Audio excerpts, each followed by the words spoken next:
Pak Prabowo Subianto yang terpilih dan sekarang sudah 1 tahun. Yang kedua, kita punya pimpinan baru di KPK. Ya, kenapa? Momentum yang paling strategis itu sekarang.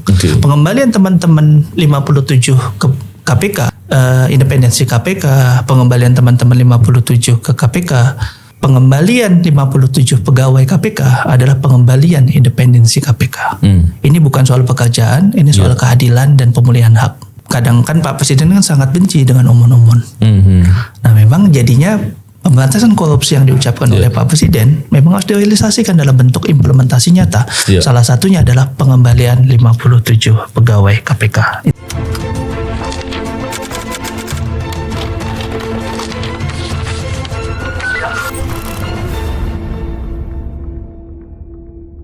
Bismillahirrahmanirrahim. Assalamualaikum warahmatullahi wabarakatuh. Salam integritas. Alhamdulillah kembali berbincang di podcast ini setelah beberapa lama agak kurang banyak lah membuat rekaman-rekaman.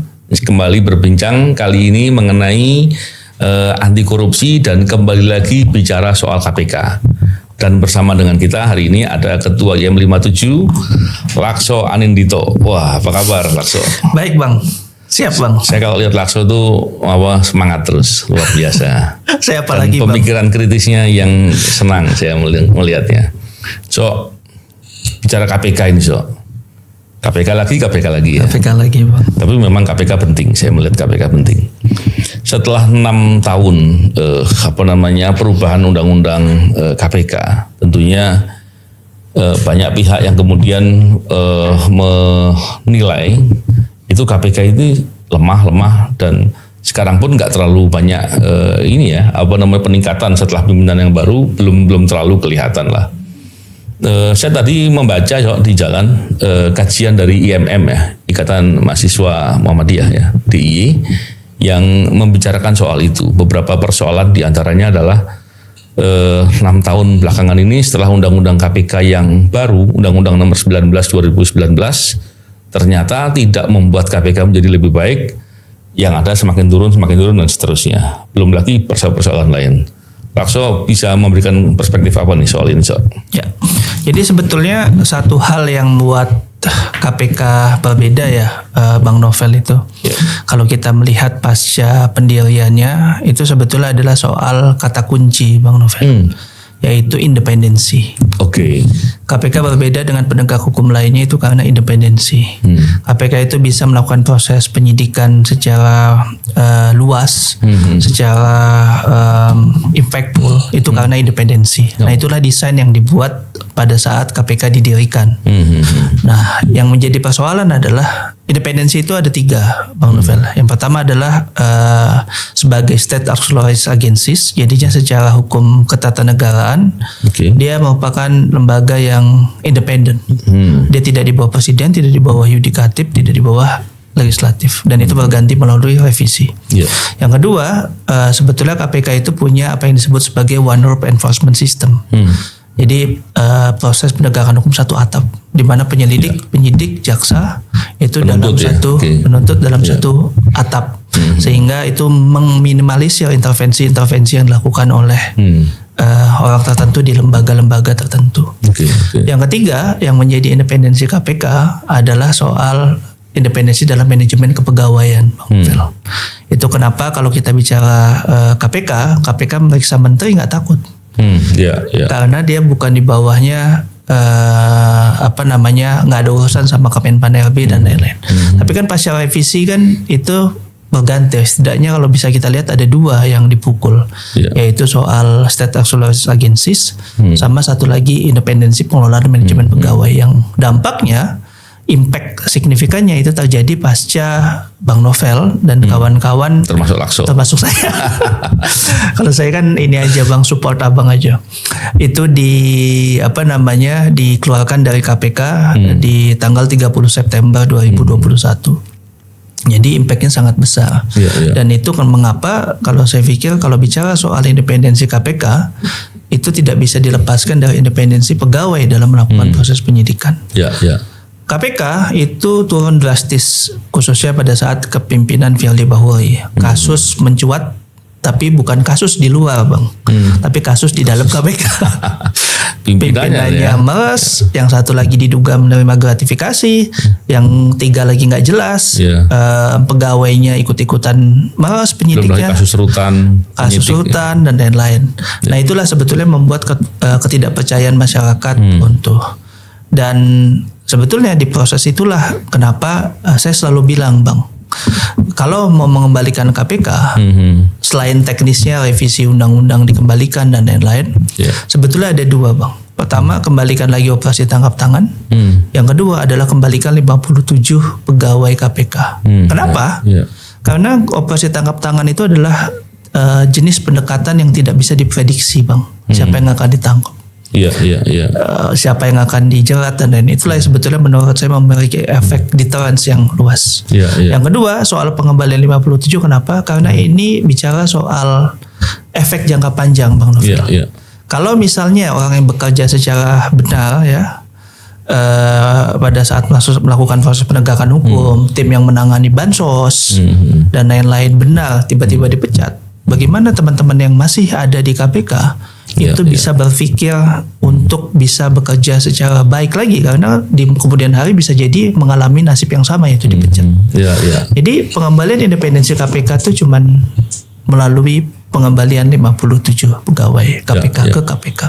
Ya, menarik sekali sih. Memang kita mulai membicarakan di poin yang terakhir yang langsung sampaikan dulu. Walaupun nanti kita akan bicarakan juga soal OTT dan juga soal undang-undang KPK yang baru. Walaupun sudah nggak baru, udah 6 tahun kan. Betul. Dan kalau disebut bahwa undang-undang yang baru itu untuk melakukan perbaikan, ternyata dampaknya enggak. Tapi nanti kita bahas ya paling terakhir. Bicara soal TWK. TWK kan sebetulnya alat ya yang dipakai oleh Firly dan kawan-kawan, yang dipakai untuk menyingkirkan yang Lakso bilang tadi. Dan polanya yang dilakukan adalah dengan cara melanggar hukum dan manipulasi, dan itu dinyatakan oleh Komnas HAM dan oleh Ombudsman ya. Dan rekomendasinya mestinya ada soalnya, walaupun nggak ditaati kan ya. Ketika bicara terkait dengan hal ini, tentunya kita menyimak kan, dan mestinya publik juga menyimak. Belakangan pemberitaan itu sudah mulai ada, walaupun adanya karena proses sidang di KIP kan gitu ya. Ini banyak sekali permasalahan di sana. Tapi orang kemudian ada saja yang menganggap ya gitu ya, menganggap bahwa seolah-olah ini ngapain pulang ke KPK lagi dan seterusnya. Saya sendiri merasa bahwa pulang ke KPK itu bukan pilihan pulang apa tidak. Masalahnya begini, ketika KPK sebagai teladan integritas, sebagai panutan semua lembaga atau termasuk di situ adalah aparat penegak hukum, bahwa mereka tidak boleh melanggar hukum, harus mentaati peraturan dan seterusnya ya. Di antaranya tidak boleh melanggar dengan cara memanipulasi aturan dan seterusnya sebagaimana dalam TWK. Jadi ketika ada suatu proses yang salah karena sengaja dilakukan, saya malah berpikirnya salahnya itu ada suatu motif jahat tuh dengan cara menyingkirkan orang-orang bekerja di KPK. Dan kemudian pimpinannya berganti dengan pimpinan yang baru, mestinya kebijakannya jangan diteruskan gitu. Harusnya pimpinan yang baru sadar bahwa, dan saya yakin mereka tahu kok, bahwa masalah penyingkiran itu justru menjadikan persoalan yang cukup serius dan menjadi image bahwa KPK itu ternyata bermasalah juga loh dalam hal-hal yang seperti itu. Logikanya kan bisa diperbaiki. Tapi saya khawatir nih mungkin di antara pimpinan itu berpikir bahwa oke, kita memperbaiki tapi caranya gimana gitu. Mungkin mereka nggak ngerti caranya. Saya itu kan senang dengan Lakso itu kan karena Lakso pemikirannya luar biasa, kritis. Bahkan pemirsa, saya pun dengan teman-teman kalau manggil Lakso itu Prof gitu, karena memang layaknya seorang profesor lah gitu. Gimana barangkali Lakso bisa memberikan perspektif. Apakah memperbaiki kesalahan pimpinan yang lain, bukan kesalahan yang nggak disengaja ya, kesalahan yang disengaja karena ada motif saya katakan tadi, itu bisa dilakukan. Dan yang kedua, caranya gimana untuk memperbaiki itu? Siap. Saya sebetulnya belajar banyak lah dari Bang Novel. Waduh. Ini cuman saya menyuarakan aja diskusi-diskusi dengan Bang Novel. Jadi sebetulnya Bang, kalau saya lihat ini ada dua momentum yang strategis. Pertanyaannya kan sebetulnya kenapa teman-teman 57 itu bergema lagi suaranya sekarang. Tentunya selain karena memang ada pemanggilan dari Komisi Informasi Pusat yang dia meminta untuk adanya kelanjutan persidangan terkait dengan sengketa permintaan data informasi landasan pemecatan kita itu apa, yang sampai sekarang tidak dibuka. Jadi sebetulnya label merah ke Bang Novel, ke saya dan lain-lain itu sebetulnya nggak jelas landasannya apa. Nah tapi sebetulnya ada dua momentum besar lagi Bang. Yang pertama adalah kita punya presiden baru, Bapak Prabowo Subianto, yang terpilih dan sekarang sudah 1 tahun. Yang kedua kita punya pimpinan baru di KPK, yaitu ada Pak Setio, ada Pak Fitro, ada Pak Ibnu, Pak Tanak dan juga Pak AJB. Nah jadi 5 pimpinan yang mengomandai KPK jilid baru. Nah pertanyaannya kalau kenapa sekarang, ya karena itu Bang. Jadi ada momentum di mana kita punya presiden baru dan presiden berulang kali bilang bahwa salah satu persoalan yang serius di negeri ini adalah soal korupsi, kebocoran anggaran dan lain-lain. Pimpinan KPK juga berulang kali menyatakan bahwa ingin membuat KPK yang baru, yang tidak masuk dalam bayang-bayang pimpinan sebelumnya. Nah itulah sebetulnya kenapa momentum yang paling strategis itu sekarang. Pengembalian teman-teman 57 ke KPK itu bukan soal mencari pekerjaan Bang. Karena kalau soal saya mencari soal itu. pekerjaan, Lakso pasti sudah jelas lebih ini kan. Iya, maksudnya adalah beberapa teman-teman yang bahkan lebih bagus, beberapa bahkan menjadi pejabat dan lain-lain. Tapi ini sebetulnya lebih soal bagaimana keadilan ditegakkan. Bagaimana pemulihan hak dilakukan. Karena dua ini aspek yang sangat penting untuk bicara independensi KPK. Keadilan dan pemulihan hak dua betul. itu. Karena salah juga ketika ada orang bekerja baik di stigma, dibuat persepsi seolah-olah bermasalah. Ini nanti khawatir besok-besok orang mau berbuat baik jadi takut gitu. Jadi takut Bang. Bisa dibegitukan ya menarik. Karena memang kan kalau kita ingat Bang Novel, kita bekerja di KPK dulu kan yang membuat berbeda. Bang Novel ini sebetulnya pernah ada di 2 iklim. Iya kan, dulu menjaga integritas waktu di kepolisian. Terus habis itu menjaga integritas waktu di KPK. Jadi sebetulnya banyaklah mungkin perbandingan yang Bang Novel lebih memahami dibandingkan saya. Cuman saya ingin mengatakan bahwa sebetulnya perbedaannya di KPK yang saya rasakan memang salah satunya adalah adanya nuansa integritas yang hidup di sana.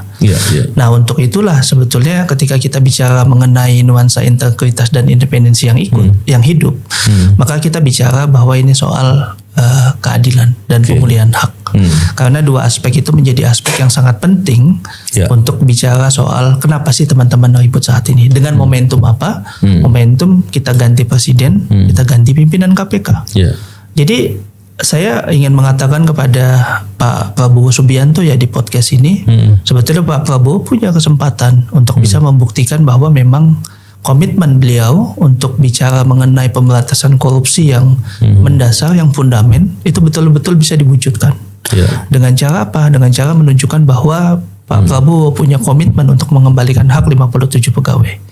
Dan tentunya kita memahami Bang bahwa sekarang banyak sekali program yang dilakukan oleh Pak Prabowo yang butuh pengawalan dalam konteks anti korupsi. Kita bicara ada Danatara, kita bicara ada MBG, kita bicara ada dan lain-lain. Nah, itulah sebetulnya yang menurut saya menjadi komponen penting untuk membuktikan bahwa Pak Prabowo punya iktikat dan komitmen yang sangat serius soal pemberantasan korupsi.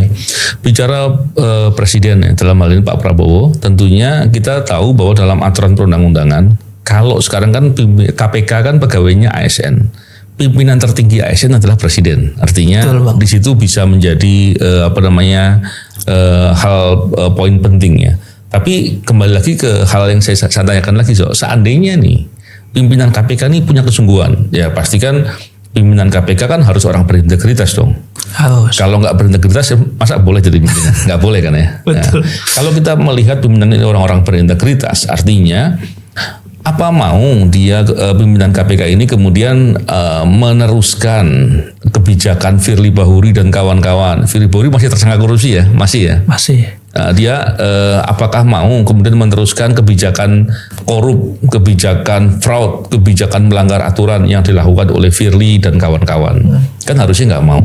Saya yakin kok mereka nggak mau. Cuman kan bisa jadi mereka bisa jadi bilang begini, saya mau untuk memperbaiki itu, tapi caranya gimana nih? Nah, Lakso barangkali punya ide nih. Gimana caranya untuk bisa memperbaiki itu? Ya, kalau menurut saya cara yang paling fundamen ya Bang ya dua tadi. Pertama, pimpinan KPK harus punya komitmen menghidupkan kembali operasi tangkap tangan. Bukan. Cara untuk mengembalikan yang soal TWK tadi. Yang kedua itu adalah soal pengembalian 57 pegawai. Nah, kalau bicara soal cara, kita harus lagi bicara soal beyond law. Oke. Bang Novel. Kenapa? Karena kalau kita bicara bagaimana TWK dilakukan, itu adalah tindakan yang melawan hukum. Iya. Jadi bagaimana bisa pemulihan hak dilakukan melalui tindakan yang tidak jadi gini, kalau kita bicara ya state capture corruption ya, itu adalah bicara bagaimana hukum itu digunakan sebagai salah satu instrumen untuk bisa melegitimasi kekuasaan, melegitimasi kekuasaan yang korup, melegitimasi korupsi dan lain-lain. Nah, itu kenapa kalau kita bicara mengenai perbedaan rule by law dan rule of law, itu beda kata tengahnya ya, of sama by.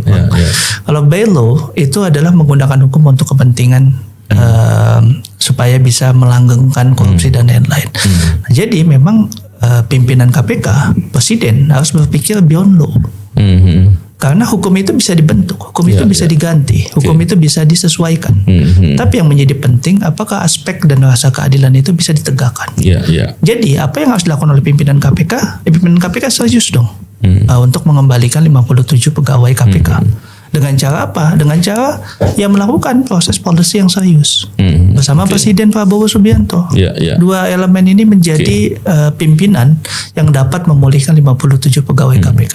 Tapi kalau sejak awal Bang sudah ngomong kendala teknis, pimpinan maupun pejabat lainnya, maka gimana kita bisa mengharapkan bahwa ada komitmen yang sangat serius? Semua persoalan Bang itu bisa diganti. Toh Undang-undang KPK bisa direvisi, PP bisa dibentuk, Parlemen bisa dibentuk, apalagi cuman Perkom KPK. Nanti saya akan sampai ke situ Tapi sebetulnya Perkom itu kan dibuat belakangan ya. Belakangan setelah kita keluar, Firly kemudian ingin menjaga agar nggak bisa kembali lagi dibikin Perkom. Nah, Perkom kan pimpinan KPK yang membuat gitu. Betul, bisa diganti kapanpun. Nggak soal. Sebetulnya bisa nggak pimpinan KPK membaca kembali rekomendasi dari Ombudsman, membaca kembali rekomendasi dari Komnas HAM, yang di situ kemudian ada langkah-langkah yang mestinya bisa diikuti gitu. Itu salah satunya.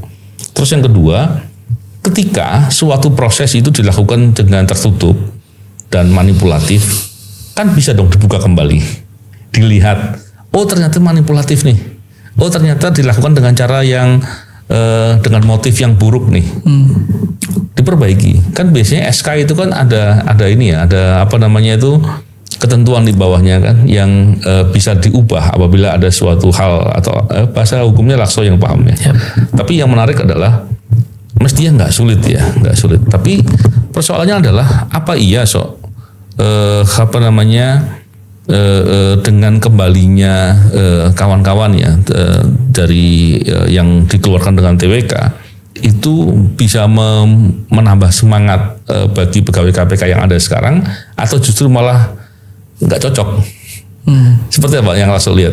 Kalau saya lihat Bang, sebetulnya ya teman-teman di KPK itu, saya berkali-kali bertemu dengan teman-teman di KPK. Pertanyaan mereka pertama kali ketemu cuma satu, kapan kembali ke KPK? Karena sebetulnya 57 pegawai itu bukan hanya soal individunya siapa Bang, tapi 57 pegawai itu adalah soal representasi dari represi yang dilakukan oleh negara karena melakukan penegakan hukum secara benar. Nah, untuk itulah sebetulnya menjadi poin penting pengembalian 57 pegawai KPK itu sebetulnya adalah momentum di mana itu adalah simbol pengembalian independensi KPK. Ya, ya. Jadi di dalam pasti sangat welcome. Kalaupun ada yang tidak welcome, misalnya kayak Sekretaris Jenderal KPK ya, saya sebut nama aja langsung. Ya, sekjennya kan Cahya Harefa kan? Ya, itu yang dari persidangan sampai dengan sekarang menunjukkan itu ya sebetulnya itu kan posisi yang bisa diganti oleh pimpinan KPK kapanpun.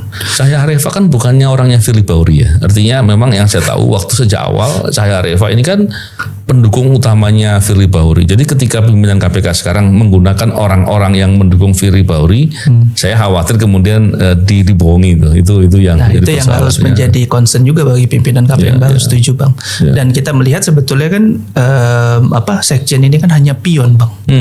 Jadi kita sebetulnya melihat lah kalau orang kita lihat dia hanya salah satu pion di antara proses ini. Tapi saya pikir sekarang yang saya ingin tekankan Bang, pimpinan sudah berganti.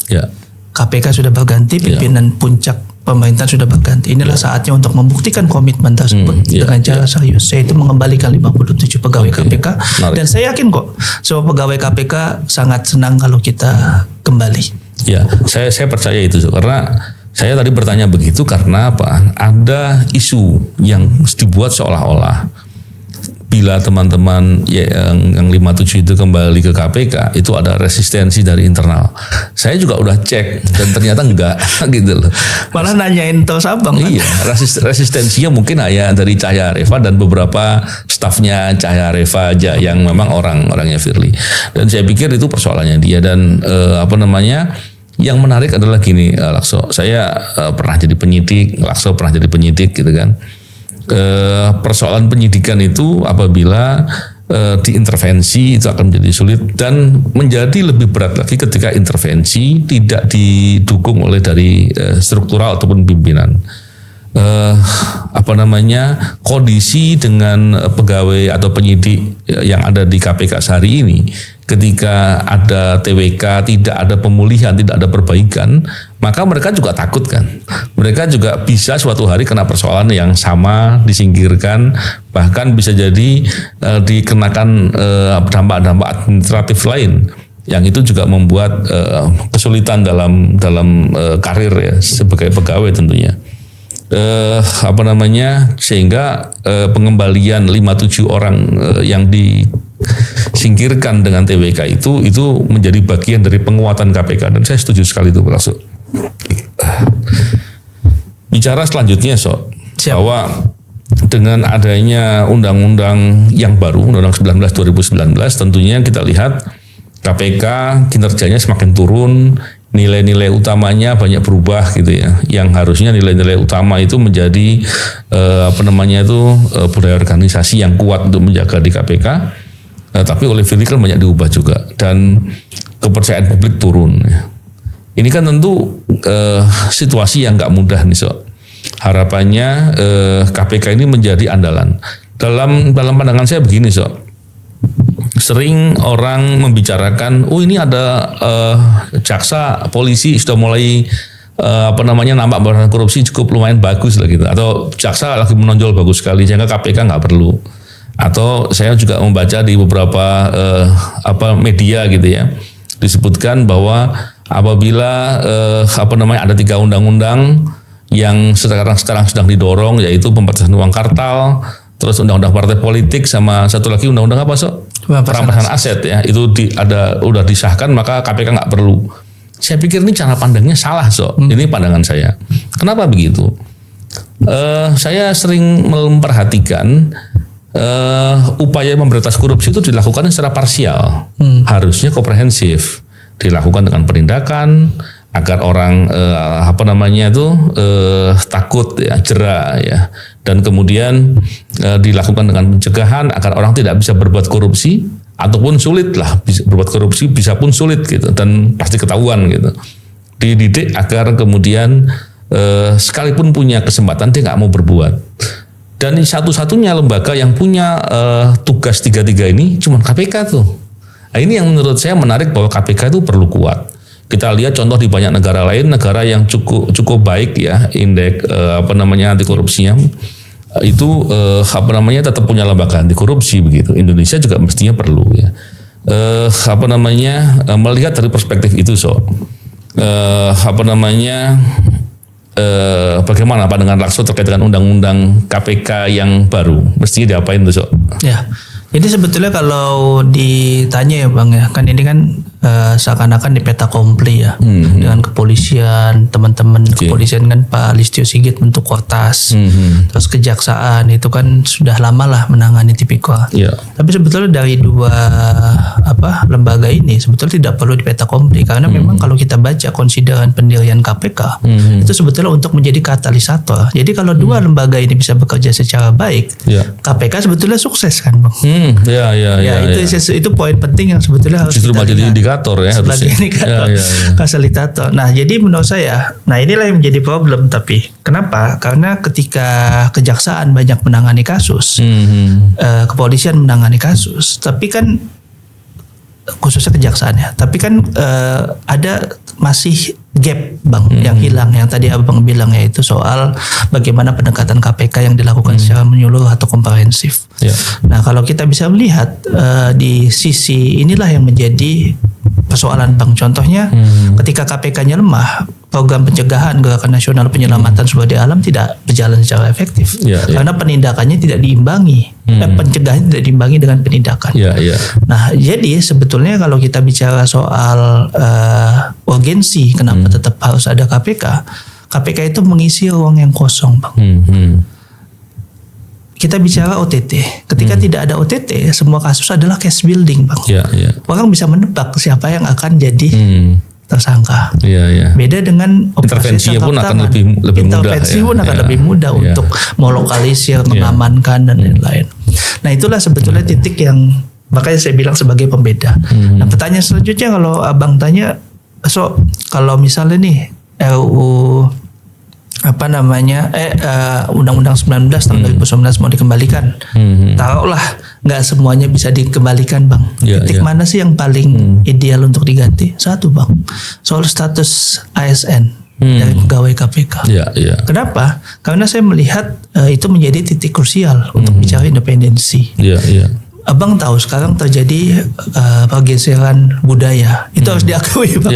Dengan KPK menjadi ASN. Abang paham lah.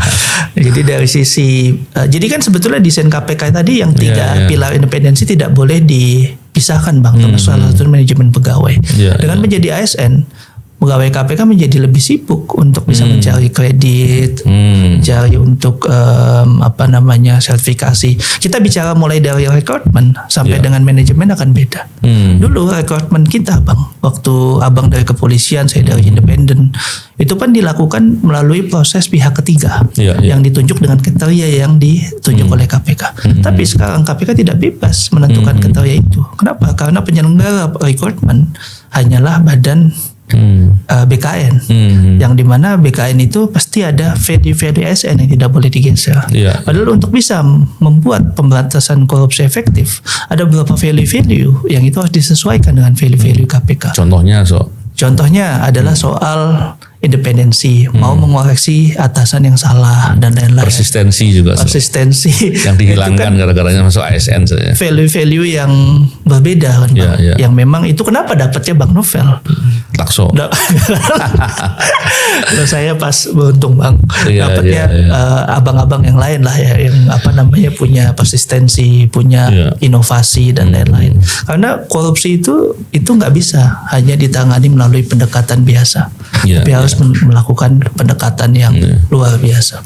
Memang saya paham lah kalau persistensinya itu terlalu kuat, ketika ada intervensi nggak dilaksanakan itu persoalannya ya kan, sehingga bandel maka di-TWK-in tapi ini hanya gambaran secara secara lugas saja menggambarkan itulah menjadi persoalan sehingga dianggap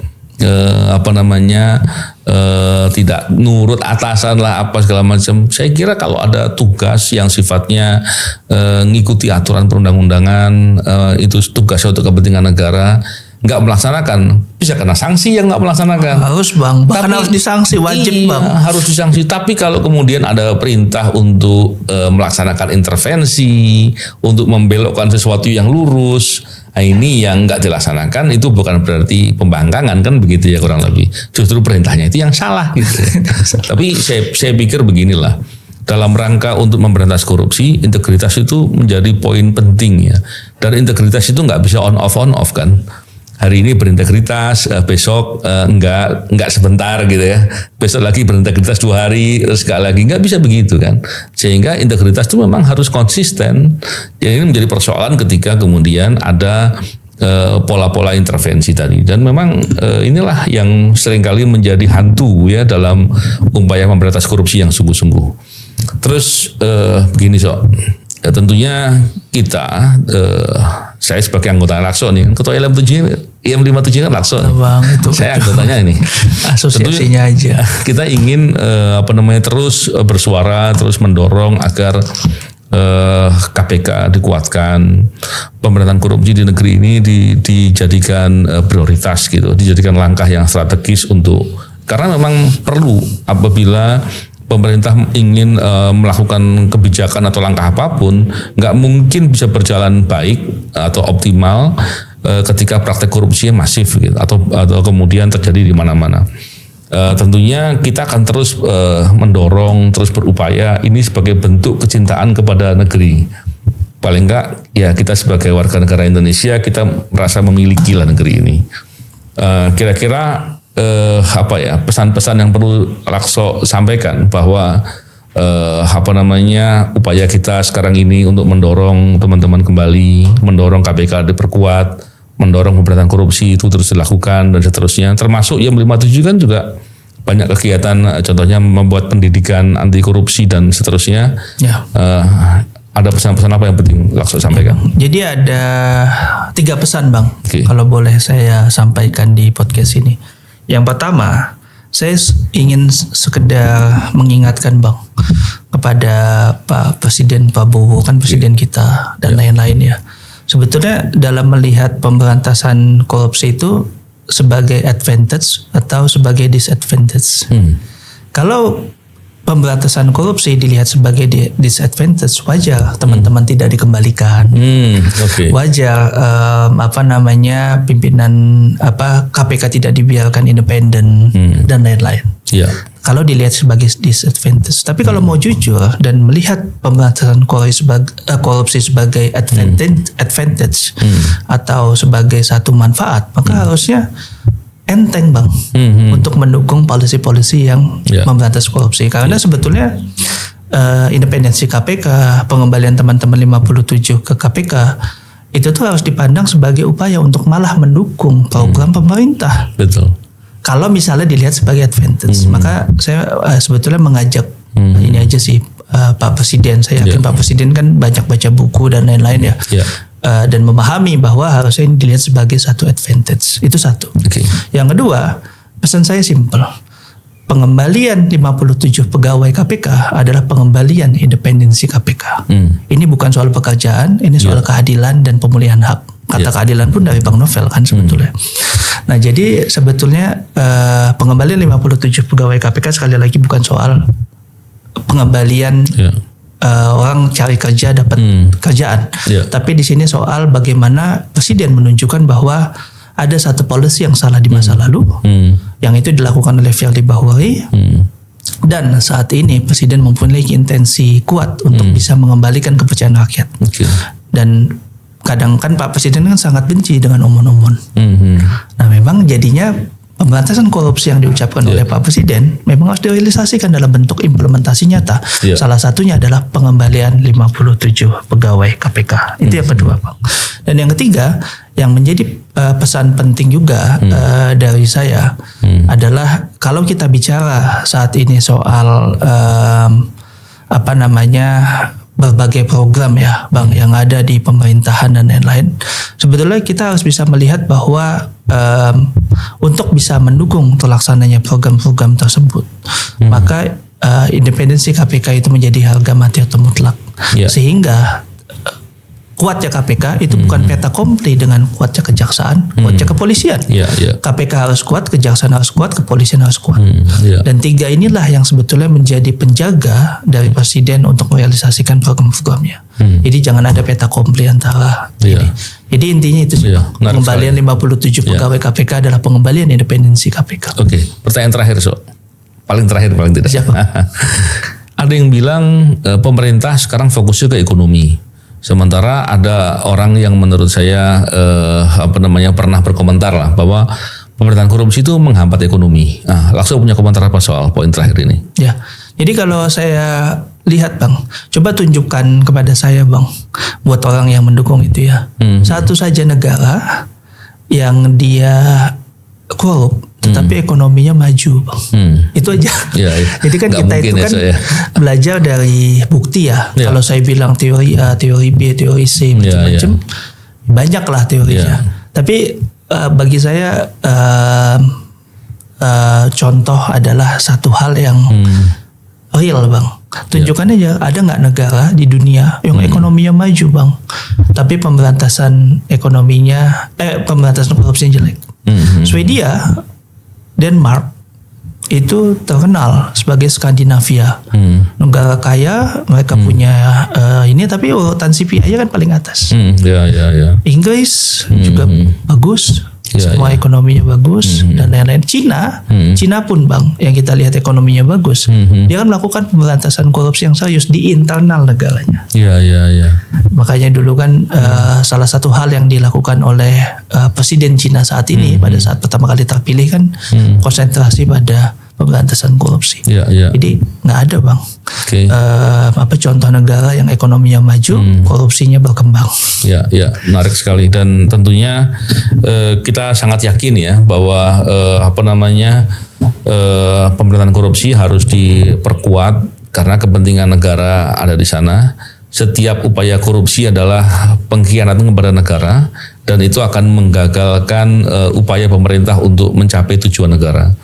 Dan tentunya pemberantasan korupsi hanya bisa dilakukan ketika ada independensi, ada konsistensi, dan tentunya integritas aparatur ya. Dan ini kepentingan negara, dan saya yakin Pak Presiden juga akan fokus dengan hal ini. Siap. Semoga apa yang kita bincangkan ini didengar juga oleh Pak Presiden. Amin. Mudah-mudahan Pak Prabowo mendengar. Betul, dan tentunya kita berharap pemberantasan korupsi tetap dilakukan dan jangan terkecoh oleh orang-orang yang ingin memberikan penyesatan atau manipulasi seolah-olah pemberantasan korupsi itu bertentangan dengan pencapaian ekonomi. Saya kira itu pendapat yang salah. Terima kasih Lakso, semoga bincang-bincang ini bermanfaat. Salam integritas. Assalamualaikum warahmatullahi wabarakatuh. Waalaikumsalam warahmatullahi wabarakatuh. Oke, makasih. Makasih Pak.